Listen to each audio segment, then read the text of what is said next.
Assalamualaikum warahmatullahi wabarakatuh. Selamat pagi, salam sejahtera bagi kita semuanya. Bapak Ibu asesor penilaian sertifikasi dosen gelombang 1 tahun 2026. Perkenalkan, nama saya Zaidir Istiri MPD, dosen dari program studi pendidikan agama Islam, Fakultas Keguruan dan Ilmu Pendidikan Universitas Yagis Papua. Video ini dibuat sebagai salah satu kelengkapan persyaratan sertifikasi dosen tahun 2026, khususnya untuk meningkatkan kinerja dosen dan pelaksanaan tridharma perguruan tinggi pada bidang pendidikan dan pengajaran melalui penilaian diri dan untuk kinerja tridharma perguruan tinggi atau PDD UKT PT. Mata kuliah saya yang saya ampu hukum perkawinan waris dan wakaf dengan bobot 2 SKS. Deskripsi mata kuliah menekankan pada pengertian perkawinan waris dan wakaf, juga memahami tujuan perkawinan, prinsip yang ada pada perkawinan. Capaian mata kuliah, mahasiswa mampu memahami rukun dan syarat perkawinan. Rukun dan syarat perkawinan yang pertama adalah rukunnya, yaitu meliputi calon suami, calon istri, wali nikah, 2 orang saksi, dan ijab kabul. Syarat perkawinan, syarat adanya kedua mempelai, syarat saksi dalam perkawinan, syarat wali dalam perkawinan.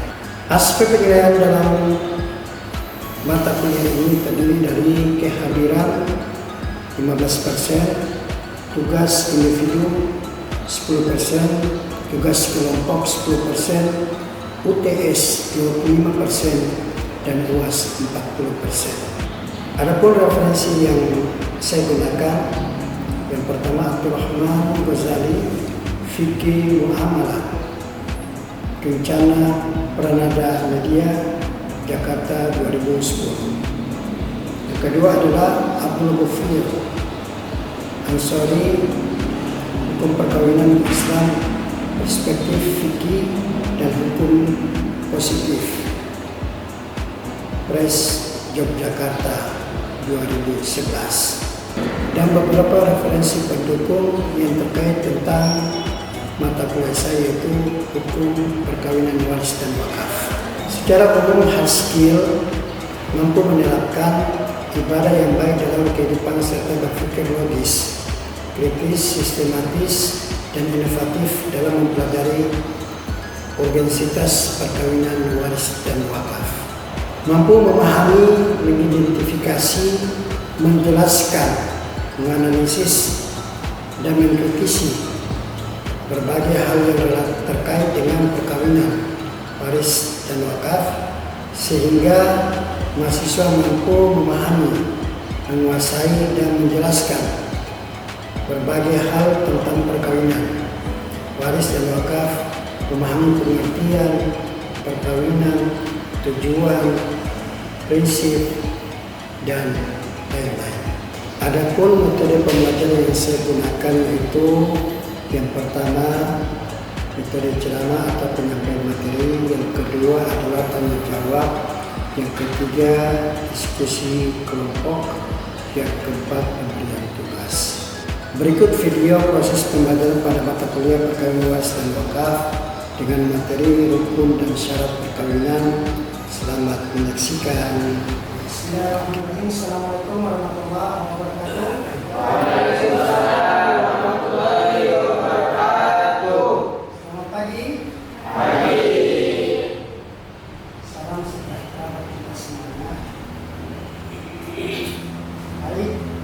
Sebelum kita melanjutkan mata kuliah kita, marilah kita berdoa sesuai dengan misi-misi.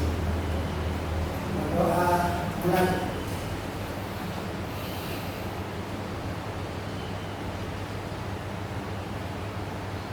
Berdoa selesai. Baik. Yang pertama, Bapak Asep Surya, Umar, Alfian, Dulu, hadir semuanya. Ada tidak hadir, Pak? Siapa yang tidak hadir? Budi lagi sakit. Wah, Budi lagi sakit ya. Ini semua hadir. Budi kita masuk kita lanjutkan. Sebelum Bapak lanjutkan materi yang selanjutnya, Bapak akan tanyakan materi yang kemarin. Kira-kira materi yang kemarin tentang apa? Saya, Pak. Oh ya, silakan. Pengantar perkawinan. Oh betul, tentang pengantar perkawinan. Ya, ini tentang pengantar perkawinan. Karena kita ini tidak terlepas dengan hal seperti itu. Ya, untuk menjadikan kita mungkin lebih tenang lagi. Sekarang kita lanjutkan materi kita. Bapak akan membahas tentang rukun dan syarat perkawinan. Rukun dan syarat perkawinan. Baik, Bapak akan tanyakan, angkat tangan yang sudah menikah. Sudah menikah? Siapa yang sudah menikah? Belum. Belum sudah. Ada satu orang yang sudah menikah. Oh ya, sudah menikah. Sudah, Pak.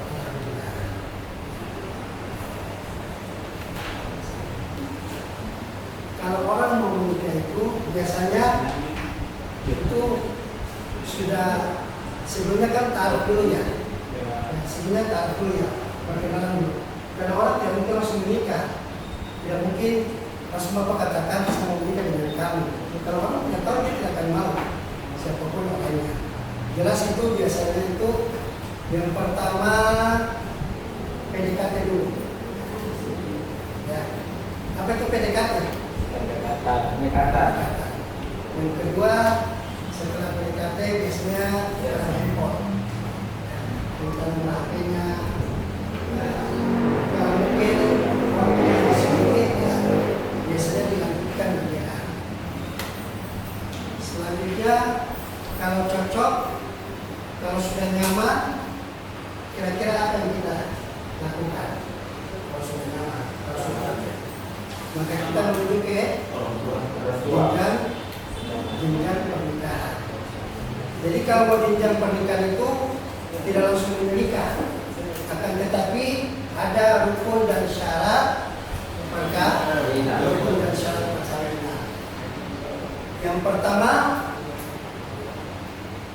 rukun ya perkawinan. Ada yang tahu?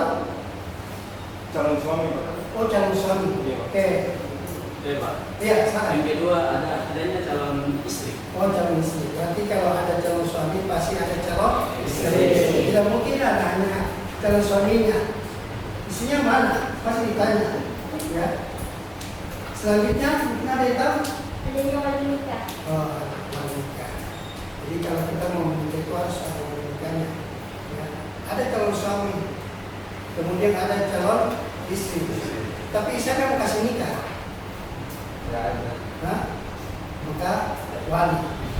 Ya, wali. Selain itu juga ada namanya dua orang saksi. Saksi laki-laki dan saksi perempuan. Saksi perempuan. Yang lain ada yang tahu? Tidak mungkin langsung menikah juga. Ya, tidak mungkin. Harus ada yang namanya apa? Jejak kabul. Jejak kabul.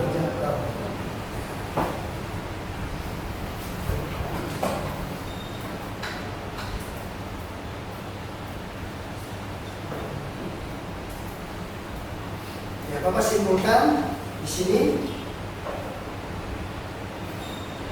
rukun perkawinan yang tadi sudah disampaikan. Yang pertama itu ada calon suami, jelas ada calon suami. Yang kedua ya, ada calon suami, ada calon istri. Selanjutnya ada wali nikah. Ya, wali nikah. Kemudian apa? Dua orang saksi. Selanjutnya apa?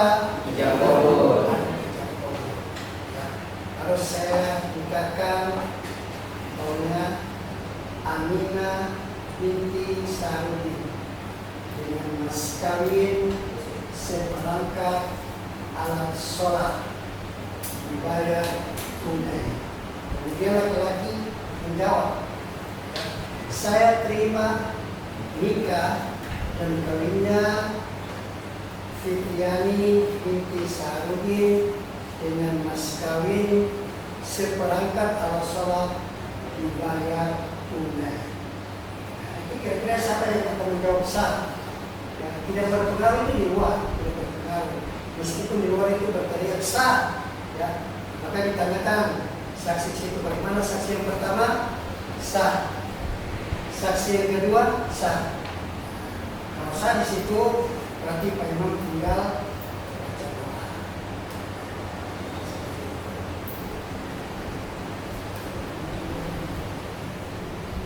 Selain rukun, maka ada namanya syarat. Bukan hanya rukun saja, tetapi juga syarat. Syaratnya apa? Calon suami dan istri Islam bagi berakal di dalam mahram ada anak usaha. Jadi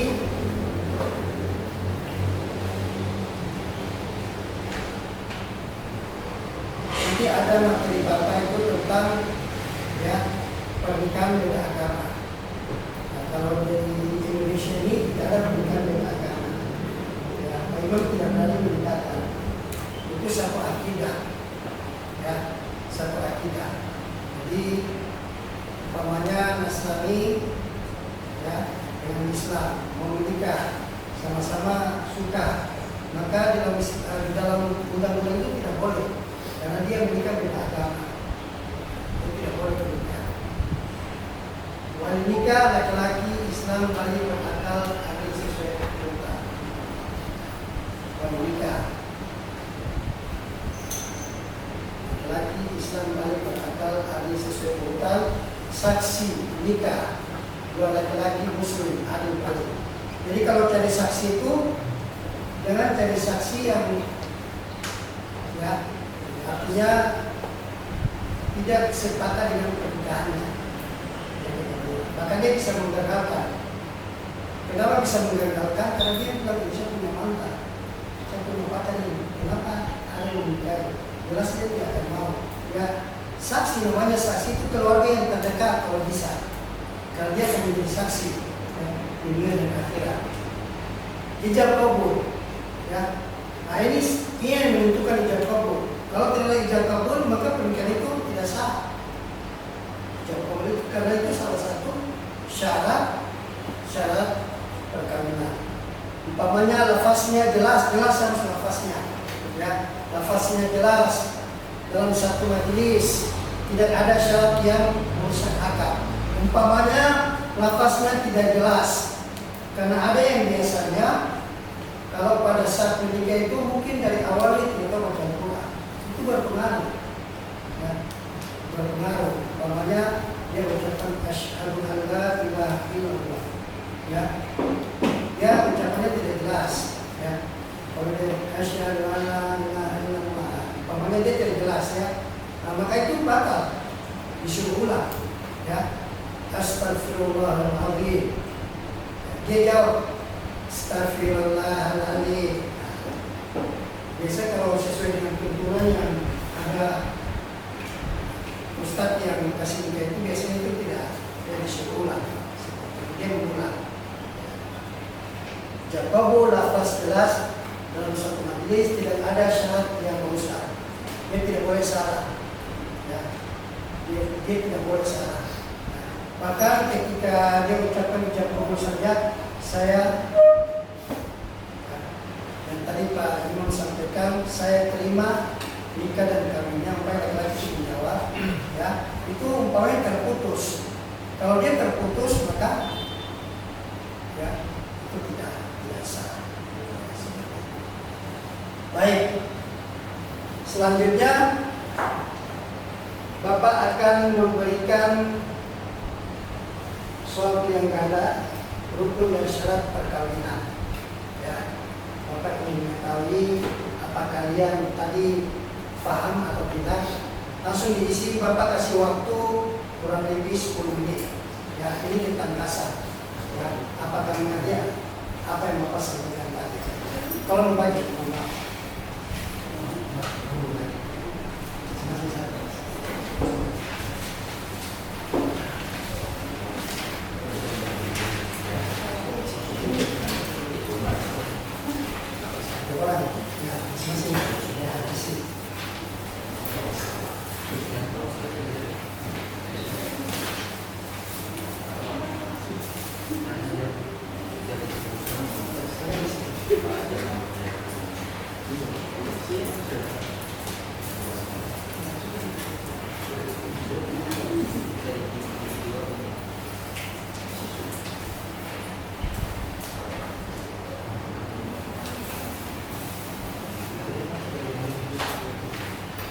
Itu ada 10 soal.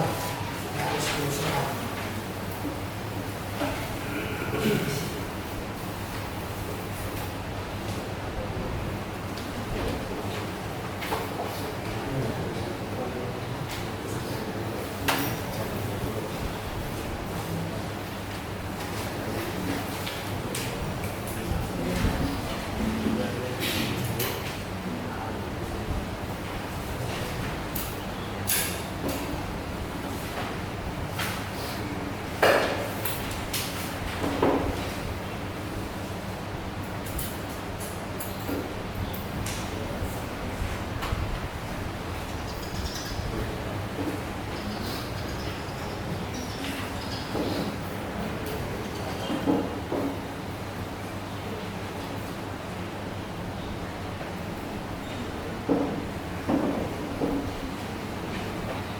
Biar 2 menit lagi. 2 menit lagi.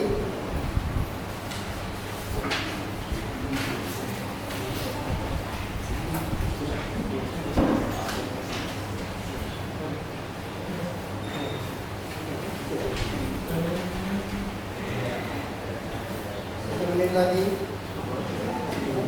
Sudah Pak. Oh, sudah. Ya.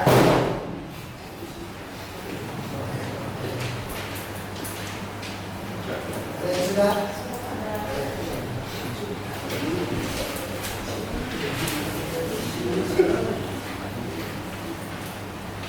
Ya.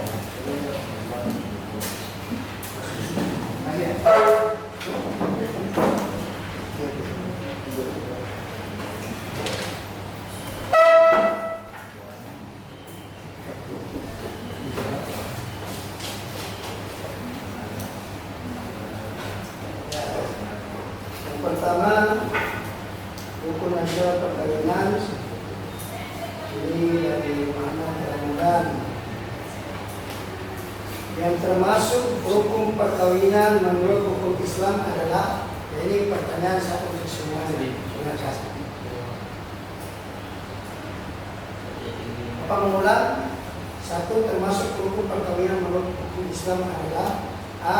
Mahar yang mahal, B. Wali nikah, C. Surat nikah, D. Gedung pernikahan. Apa jawabannya? B. Hah? B. Wali nikah Pak. Surat nikah. Wali nikah. Pasti nanti akan dikasih. Yang kedua, salah satu syarat sah calon suami dalam perkawinan menurut hukum Islam adalah A. Memiliki rumah sendiri, B. Beragama Islam apabila menikahi perempuan muslimah, C. Berpenghasilan tinggi, D. Berusia di atas 30 tahun. Jawabannya apa?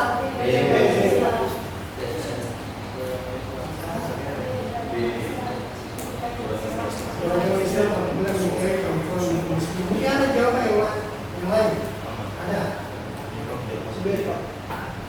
Nah, sama Pak dengan berpenghasilan tinggi. Nah, berpenghasilan tinggi itu nanti orang tidak bisa menikah. Ya, kan harus punya penghasilan tinggi. Tidak semua seperti itu. Ya, itu dia harus apa? Beragama Islam juga menikahi perempuan muslimah.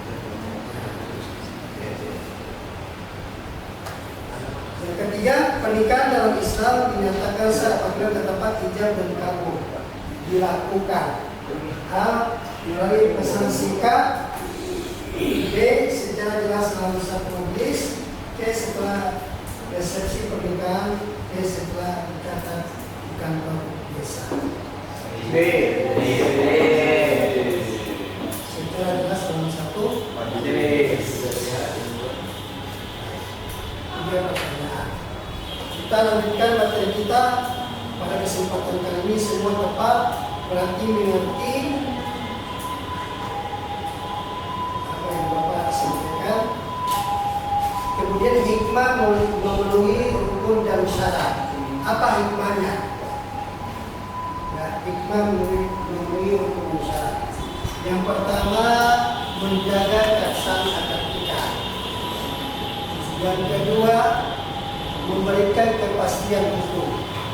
Yang ketiga, menjaga kehormatan suami istri dan hubungan. Yang keempat, membentuk keluarga yang berkeluarga. Ini salah satu hikmah memenuhi rukun dan syarat.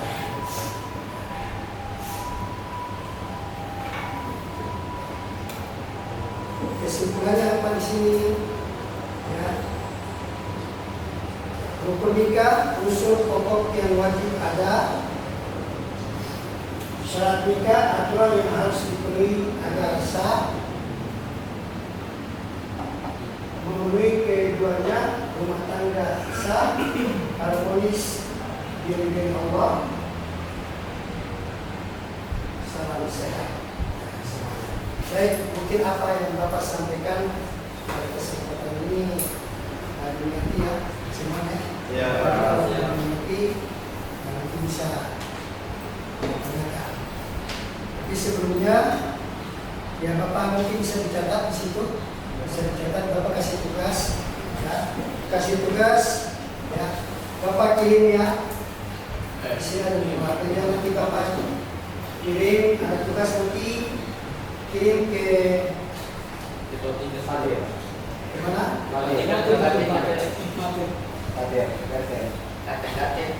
Itu ke pembelajaran ya. Kirim di situ ya.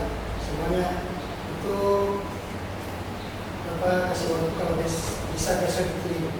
Ya, ada tugas Bapak sudah kirim itu. Jadi Bapak sudah kirim tugas besok dikumpulkan. Bapak boleh. Baik. Sebagai kesimpulan dalam materi kita hari ini, yang pertama yaitu ada namanya rukun, ya. Bukan hanya saja menikah, tapi juga ada rukunnya. Ya. Apa kesimpulannya? Rukunnya apa tadi? Yang pertama harus ada suami dan calon istri. Kemudian Wali nikah. Dua saksi. Ijab kabul. Syaratnya apa? Kalau orang menikah itu Beragama Islam. beragama Islam. Balik. Ya, kalau belum balik itu biasanya dilihat dari KTP-nya, setelah KTP. Ya, oh belum balik, belum cukup umur, berarti belum bisa. Selanjutnya apa lagi? Nakal. Hah? Harus satu akidah. Ya, itu saja yang Bapak bisa sampaikan. Nanti kita lanjutkan materi selanjutnya itu, insya Allah minggu depan itu tentang inkasih. Ya, di hari ini satu orang yang tidak hadir. Hari ini satu orang yang tidak hadir, nanti sampaikan atau kalian bisa duduk waktu berikutnya. Baik, Bapak ucapkan pada kesempatan kali ini tutup. Ucapkan Assalamualaikum warahmatullahi wabarakatuh. Waalaikumsalam warahmatullahi wabarakatuh. Salam sejahtera bagi kita semua. Demikian video proses pembelajaran pada mata kuliah hukum perkawinan waris dan wakaf. Semoga menjadi bahan pertimbangan Bapak dan Ibu asesor. Terima kasih atas waktu dan perhatiannya. Saya ucapkan wassalamualaikum warahmatullahi wabarakatuh.